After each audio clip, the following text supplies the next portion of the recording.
등고, 두보, 높은 곳에 올라, 두보. 풍급천고 원소에. 바람은 빠르고 하늘은 높아 원숭이 휘파람 소리 애달파. 저청사백 조비외. 물가는 맑고 모래는 깨끗한데 새는 날아 돌아돈다. 무변낙목 소소하. 끝없이 펼쳐진 낙목에선 나뭇잎 떨어지고 부진장강 공곤내. 다함이 없이 흐르는 장강은 도도히 흘러간다. 만리비추 상작객. 만리 먼 곳 서글픈 가을에 항상 나그네 되어 백년답병 독등태. 한평생 병 많은 몸. 홀로 누대에 오른다. 갓난고한 번상빈. 어려움과 고통에 귀민머리 다 휘어지고 요도신정 탁주배. 늙고 쇠약한 몸이라 새로이 탁주마저 끊어야 한다네. 감상 1. 오세주. 두보가 이 시를 창작한 직접적 계기는 음력 9월 9일 중양절에 높은 산에 올라간 일이다.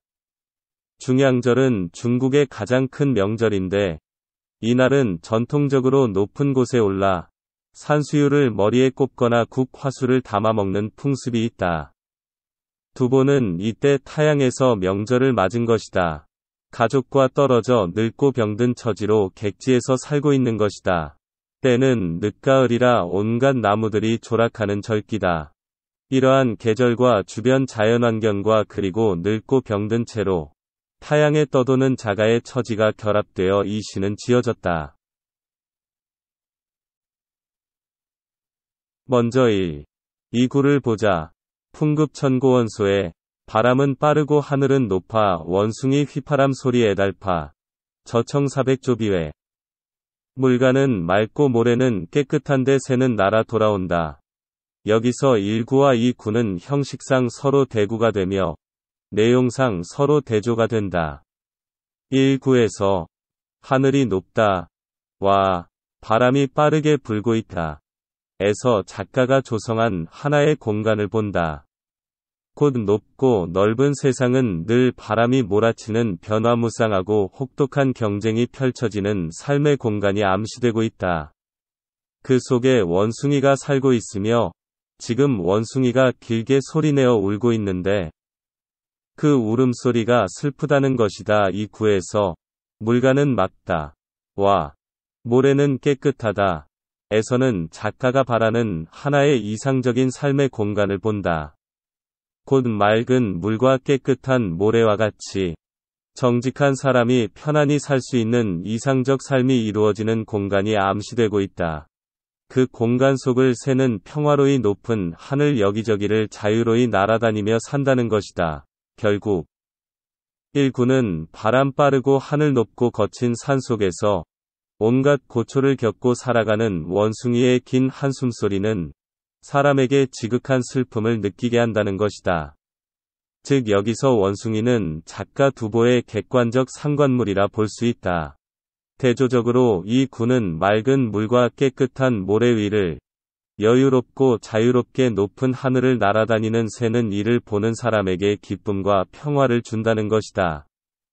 즉 1구에서 현실의 고통과 좌절의 세계와 2구에서 피안의 기쁨과 평화의 세계가 대조되어 있다.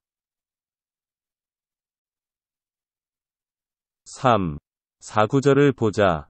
무변낙목 소소하. 끝없이 펼쳐진 낙목에선 나뭇잎 떨어지고 부진장강 공곤내. 다함이 없이 흐르는 장강은 도도히 흘러간다. 여기서도 3구와 4구는 형식상 서로 대구가 되며 내용상 서로 대조가 된다. 3구에서 잎이 떨어져야 할 수많은 나무들, 이제는 떨어져야 할 때가 되어 우수수 떨어지고 있다고 말하고 있다. 4구에서는 결코 마르지 않는 긴 강, 이 지금도 여전히 쉬지 않고 도도히 흘러온다 고 말하고 있다. 결국 3구는 가을이 오면 낙엽지고 겨울이 되면 떨어져야 할 온갖 나무들이 가을이 되어 쓸쓸히 떨어지고 마는 모습에서 작가는 늙고 병들어 죽어가는 사람의 슬픈 운명을 느낀다는 것이다. 이와는 대조적으로 4구는 결코 마르지 않고 소리 없이 흐르는 강물에서 이를 보는 작가는 건강과 장수와 영원을 느끼게 된다는 것이다. 즉 3구에 늙고 병들어 죽어야 하는 인간의 숙명, 과 4구에 죽지 않고 영원히 계속되는 자연의 현상, 이 대조되어 있다. 다음에 계속되는 5, 6, 7, 8구에서는 1, 2, 3, 4구에서 조성된 바람, 하늘, 원숭이, 울음소라, 낙목, 긴 강 등의 자연물로 조성된 분위기에 있는 작가 자신의 실존적 처지를 적어 거기에서 생기는 감회를 표현하고 있다. 먼저 5, 6구를 보자. 만리비추 상작객, 만리 먼 곳 서글픈 가을에 항상 나그네 되어 백년다병 똑등태, 한평생 병 많은 몸, 홀로 누대에 오른다. 여기서 5구와 6구는 작가의 어려운 세상살이에 대한 표현이다. 5구에서 평생을 이런저런 이유로 고향을 떠나 외로이 살아가는 작가의 피곤한 삶이 묘사된다. 곧 만리 먼 곳 서글픈 가을, 과 항상 나그네 신세는 그러한 사실을 나타낸다. 그는 결코 자위가 아닌 이유로 고향을 떠나 사는 삶, 그것이 지극히 서글픈 삶이었음을 고백하고 있다. 6구에서 그는 평상의 건강도 여의치 못했으며 또한 누구의 도움도 받지 못했음을 적고 있다. 곧 평생 동안 병이 많다. 바이니안 듀오빙와 혼자 등대에 올라 두댕타이에서 우리는 이 사실을 확인한다. 그 래서 시를 짓는 일은 그의 유일한 소일거리였는지도 모르겠다. 7, 8구를 보자.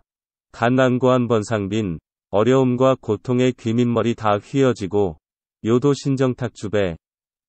늙고 쇠약한 몸이라 새로이 탁주마저 끊어야 한다네. 여기서 7구와 8구는 어려운 삶을 산 결과 나타나는 신체의 노화와 구차한 생명을 연장하기 위해 술마저 끊어버려야 하는 자신의 낙백한 처지를 나내고 있다. 8구에서 정말 이제는 생명을 유지하기에 문제가 되는 육체적 질고와 정신적 고통 때문에 그렇게 좋아하는 값싼 탁주 마저 끊어야 하는 처지를 호소하고 있는 것이다. 이제 시 전체를 종합해보자. 두보는 타양에서 명절인 중양절을 맞은 것이다. 중양절은 음력 9월 9일이다. 늦가을이다. 모든 식물들이 조락하는 시절이다. 이때 작가는 타양에서 늙고 병든 몸으로 혼자 높은 산에 오른 것이다. 산에 올라보니 눈 아래 대자연의 물상이 펼쳐진다.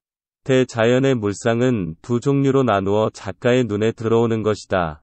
즉 영원한 것과 일시적인 것.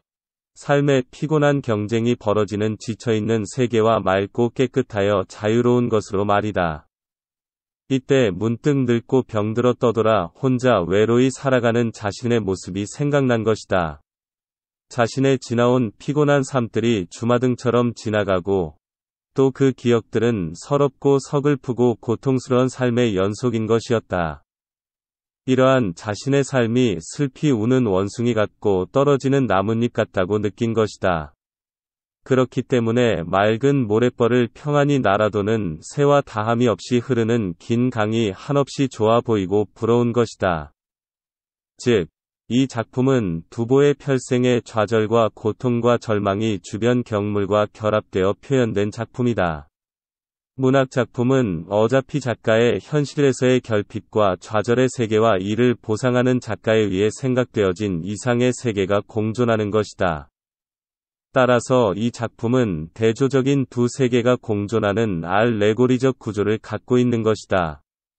이러한 점은 두보시의 특징이면서 한시 형식 자체가 지진 특징이기도 하다. 두보의 시에는 자연경물과 이와 걸맞는 인생이 숨쉬고 있는 것이다.